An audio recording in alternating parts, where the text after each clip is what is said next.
Why is it that we don't seem to be able to adjust ourselves to the physical environment without destroying it?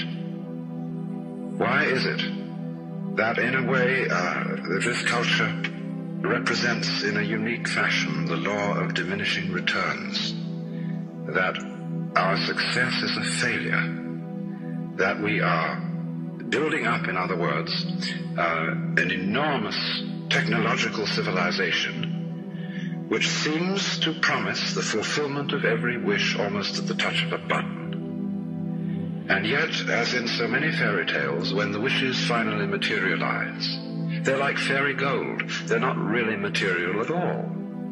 In other words, so many of our products, our cars, our homes, our clothing, our food, it looks as if it were really the instant creation of pure thought.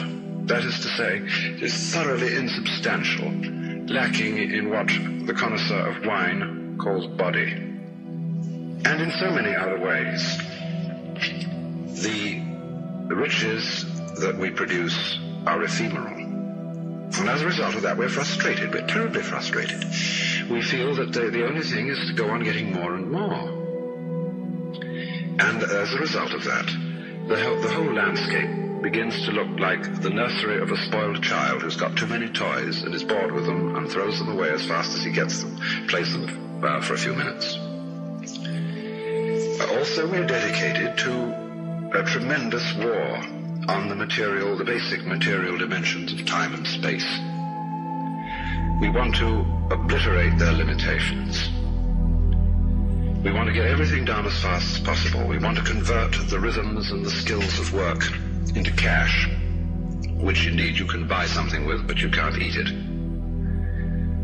And then rush home to get away from work and begin the real business of life, to enjoy ourselves. You know, for the vast majority of American families, what seems to be the real point of life, what you rush home to get to, is to watch an electronic reproduction of life. You can't touch it. It doesn't smell, and it has no taste. You might think that people getting home to the real point of life in a robust material culture would go home to a colossal banquet or an orgy of lovemaking or a riot of music and dancing. But nothing of the kind.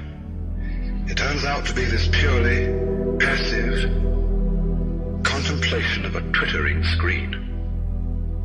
You see mile after mile of darkened houses with that little electronic screen flickering in the room. Everybody isolated, watching this thing, and thus in no real communion with each other at all.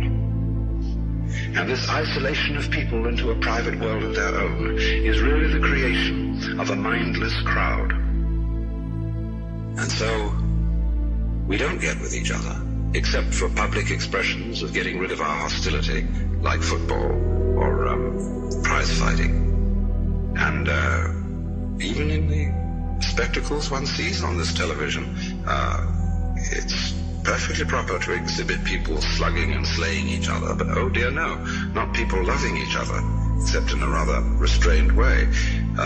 One can only draw the conclusion that the assumption underlying this is that expressions of physical love are far more dangerous than expressions of physical hatred. And it seems to me that a culture that has that sort of assumption is basically crazy and devoted, unintentionally indeed, but nevertheless in fact devoted, not to survival, but to the actual destruction of life.